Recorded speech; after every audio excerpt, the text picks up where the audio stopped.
सोमवार को आने वाली अमावस को सोमवती अमावस कहते हैं। इस दिन सोमवती अमावस की कहानी सुनी जाती है। अमावस के दिन पीपल व तुलसी की जल, मोली, रोली, चावल, चंदन, सिंदूर, फूल, प्रसाद, वस्त्र व दक्षिणा से पूजा की जाती है। धूप दीप कर 108 फल या साग पीपल को चढ़ाए जाते हैं।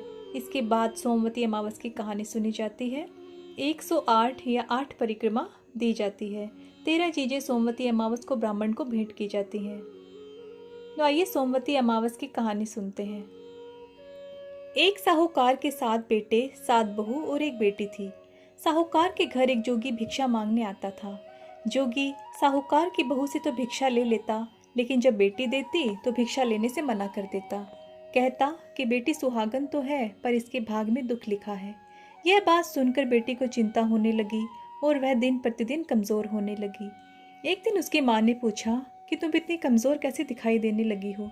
तो उसने बताया कि जो जोगी भिक्षा मांगने आता है वो कहता है कि मैं सुहागन हूँ, लेकिन मेरे नसीब में दुख लिखा है। यह बात सुनकर उसकी माँ ने कहा कि अगले दिन मैं सुनूंगी। अगले दिन जब जोगी भिक्षा मांगने आया तो उसकी माँ छुप कर बैठ गई। जब बेटी भिक्षा देने लगी तो जोगी ने फिर वही बात बोली। इतना सुनकर उसकी माँ बाहर आई और बोली, एक तो हम तुम्हें भिक्षा देते हैं और ऊपर से तू हमें गाली देता है। तब जोगी बोला कि मैं गाली नहीं देता, जो सच है वही बोलता हूँ। इसके भाग में जो लिखा है वही कहता हूँ। माँ ने जोगी से कहा कि तुम्हें पता है कि इसके भाग में दुख लिखा है, तो यह भी बताओ कि वह कैसे दूर होगा। तब जोगी बोला, 7 समुंदर पार एक सोना धोबिन रहती है, जो सोमवती अमावस का व्रत करती है। अगर वह आकर अपना फल दे तो इसका निवारण हो सकता है, नहीं तो विवाह होते ही इसके पति को सर्प डस लेगा। यह बात सुनकर माँ रोने लगी और सोना धोबिन की तलाश में जाने लगी। चलते चलते रास्ते में तेज धूप पड़ने लगी तो साहूकारनी एक पीपल के पेड़ के नीचे बैठ गई। उस पीपल के पेड़ में एक गरुड़ पक्षी का घोंसला था, जिसमें गरुड़ का छोटा बच्चा था।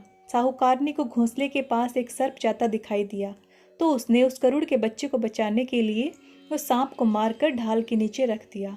जब गरुड़ और पंखनी आए तो घोंसले के पास खून देखकर क्रोधित हो उठे और साहूकारनी को चोंच मारने लगे। तब साहूकारनी बोली कि मैंने तो तुम्हारे बच्चे की जान बचाई है। यह सर्प तुम्हारे बच्चे को डसने वाला था, तो मैंने इसे मार डाला।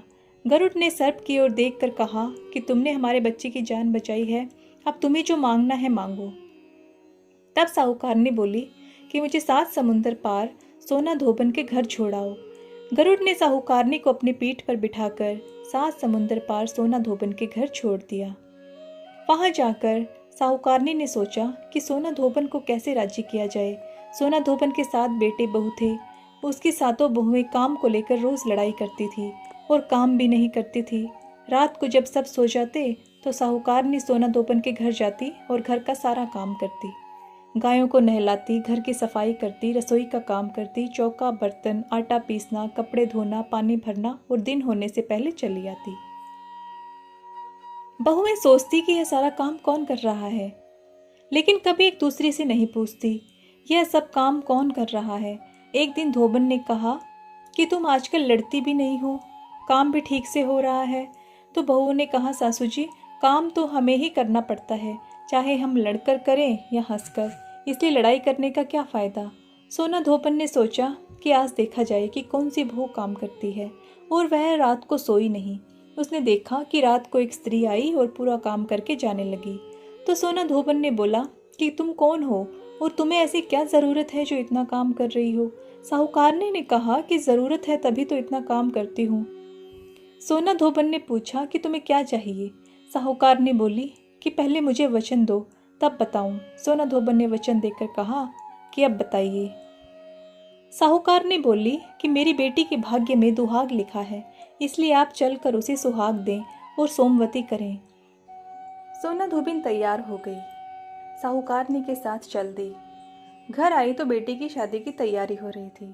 दूल्हा दुल्हन फेरे में बैठे। दूल्हे के पास धोबिन मिट्टी की हांडी, कच्चा दूध, कच्चा सूत लेकर बैठी। इतने में सांप दूल्हे को डसने के लिए आया। धोबिन ने उसे हांडी में डाला, कच्चे सूत से हांडी बांध दी। दूल्हा तो डर के मारे ही मर गया। धोबिन ने उसके ऊपर छींटे दिए और कहा, आज तक मैंने जितनी सोमवती अमावस करी है उसका पुण्य साहूकार की बेटी को लगना, और आगे जो अमावस करूं उसका फल मेरे पति को लगना। इतना बोलते ही दूल्हा उठ बैठा। काम पूरा हुआ तो वह अपने घर जाने लगी तो साहूकारनी बोली, तुझे मैं क्या दूं? धोबिन बोली, मुझे क्या चाहिए, बस एक मिट्टी की हांडी दे दे। रास्ते में सोमवती अमावस आई। उसने हांडी के 108 टुकड़े कर पीपल के नीचे रखे।